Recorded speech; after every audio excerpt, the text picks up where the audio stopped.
marketing campaign in Web3 should be focused around these four aspects. If you don't know me, my name is Juan. I'm the founder and CEO of Webflow.io.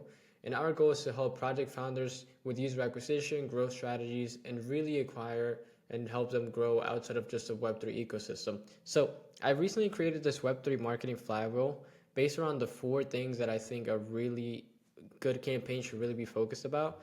So pretty much it starts all at the top with the product. Then how do you attract users to your project? Then how do you engage them? And how do you convert them, right? So these are the four things that I think a marketing flywheel should really cover. So I want to actually dive into the product first, right? So the reality is that product is everything in Web3. This should be the core focus of any Web3 project launching. If there's no quality product, marketing will be a lot harder. So at the end of the day, right, you need marketing. The Web3 space is really focused and centered around marketing and hype strategies, but I think at the core of everything, right, if you want to maintain and really engage those users that you're bringing in, you have to have a really good quality product. So if we look at the top companies in the space, Budget Penguin, Cetify, one of our clients, Chronos World, Shrapnel, they all focus around one thing. They have a really high quality product, right? So I put here a couple different industries, right? So you have Budget Penguin, which are really focused on IP and the Web2 growth side of things. So you have Cetify, which is, a launchpad in Web3. They're not so much focused heavily on the marketing for themselves, but they're a big launchpad that any project and any company in Web3 understands and knows. Then we have Chronos Worlds, an amazing project that our team actually got the chance to work with. We actually sold out their collection in a couple of minutes, and their secondary had $150,000 traded in just the first weeks alone. Shrapnel is an amazing game, right? One of the top Web3 games in the space.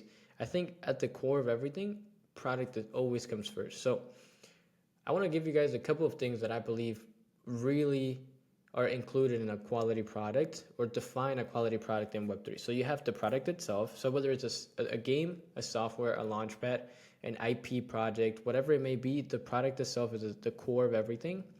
The experienced team. If you don't have the team that's experienced or understands the Web3 and the product side of things, then you need to go back to the drawing board, and because it's a lot harder to build a really good company in Web3 without a really high quality team than it is obviously with a product and a good team.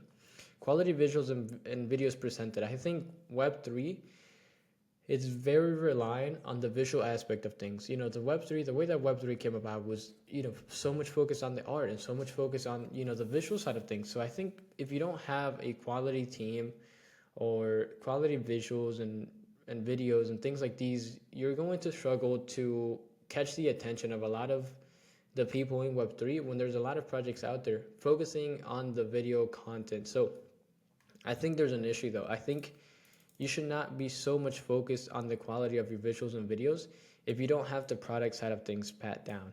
I think a lot of the projects, and the reason why they don't succeed is because they focus too much on the quality of the visuals and not so much on the product, right? So when people see the quality of the visuals, they expect the same quality on the product. And once they notice that correlation is not there, they're very much more like, they don't want to be so involved with the project. So I think you need those three things: branding being on point, and then the user experience, onboarding on Discord, product journey, etc. At the end of the day, right, a business is a business. Whether it's Web3 or Web2, you need these Web2 metrics or these Web2 systems that need to be put in place to be able to have a successful company. I think the user experience is very, very important. Where you join into the Discord, you're a holder, the team greets you. There's an experience that you have to go through as a holder. There's a full thing that you need to go through before you're actually able to kind of get access to, the Discord and the community aspect of things. So I think you need a very high quality product before you even think about the marketing side of things. So kind of going back to that marketing flywheel, right? So now that we have the product down, how do we attract users into this platform, right? So marketing kickoff phase is crucial to set the tone for the remaining of the campaign. So this is the first tweet that you release. This is where, 2-3 months of work kind of comes into fruition of you building up your network, of you partnering up with a lot of communities, VCs, KOLs, all, the full thing. So I actually recently made a video breaking down the full marketing funnel. I'll try to link it either in the description below or try to put it somewhere in this video. But I want to show you what a good marketing campaign should actually look like. So the reality is that, by the way, don't mind the drawing. I'm really bad at drawing. But the reality is that a good marketing campaign, most of the time, looks like a roller coaster, right? So you can see here, it peaks, then it goes down. It peaks a little bit higher, for a little bit of a longer period of time, then it goes down.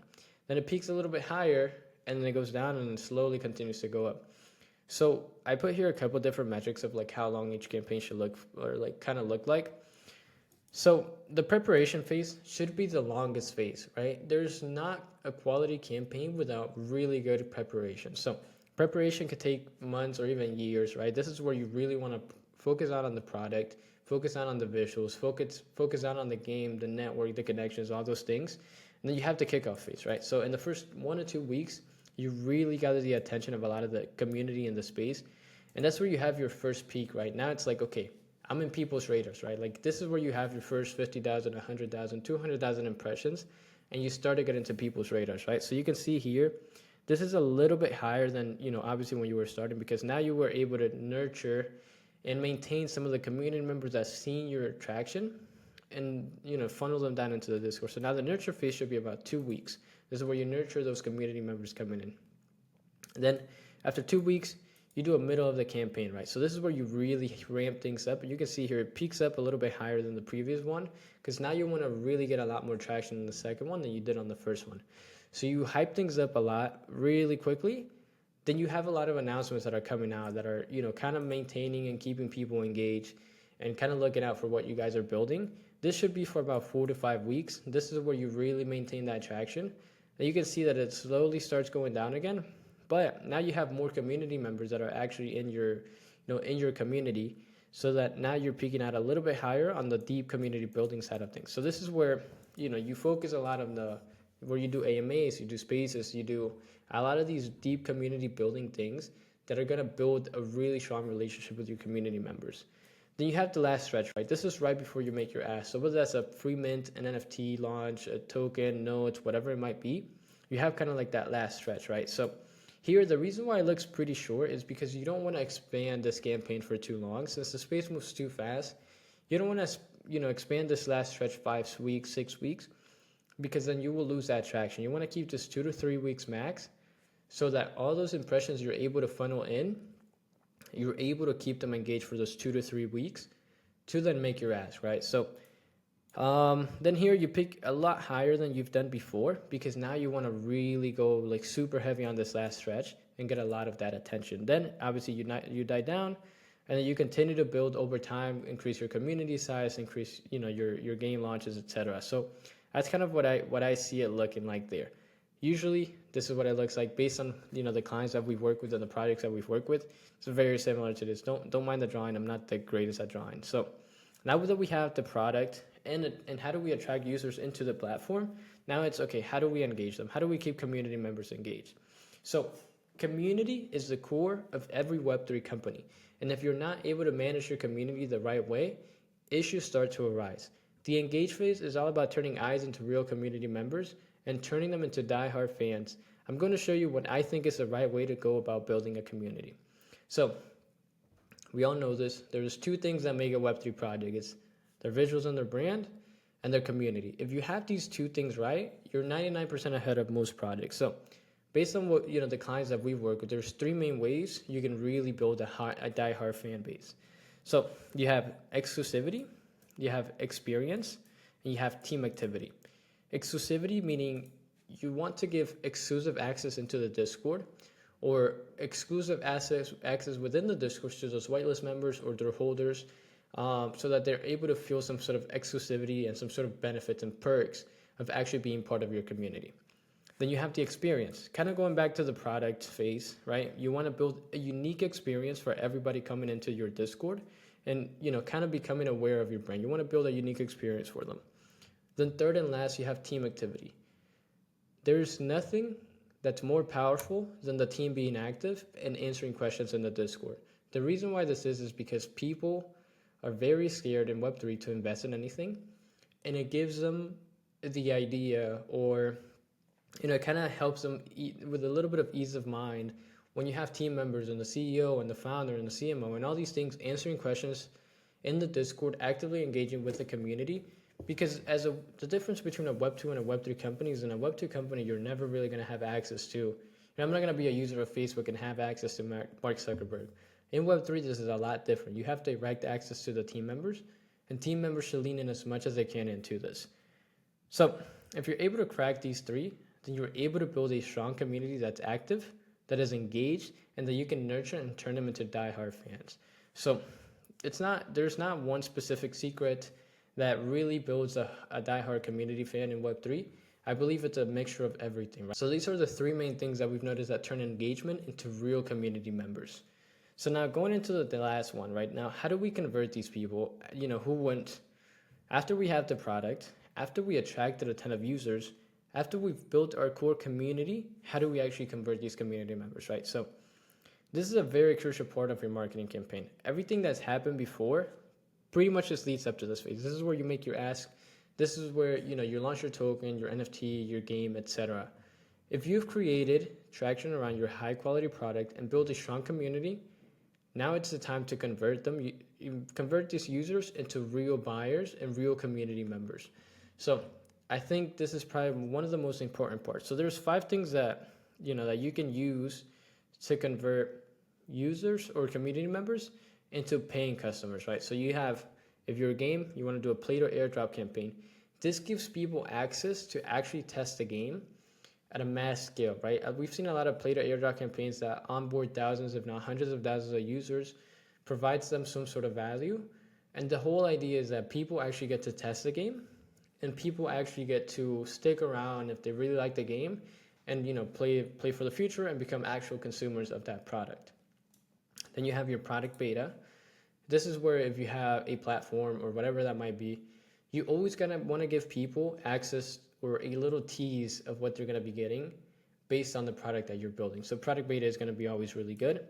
Free NFT mint. This is a tool that I've been seeing a lot of projects and games use lately, but I don't think there's been enough of that, right? I think that a free NFT mint, the goal obviously isn't to raise money of this. I think the goal here is to acquire users and onboard that core community members to then launch that into a bigger audience, right? So I think a free NFT mint is usually very impactful and very powerful, because now you have a couple hundred people who hold assets in your company and are more interested in the success of that company. So they're going to push it forward more. They're going to be a very strong community.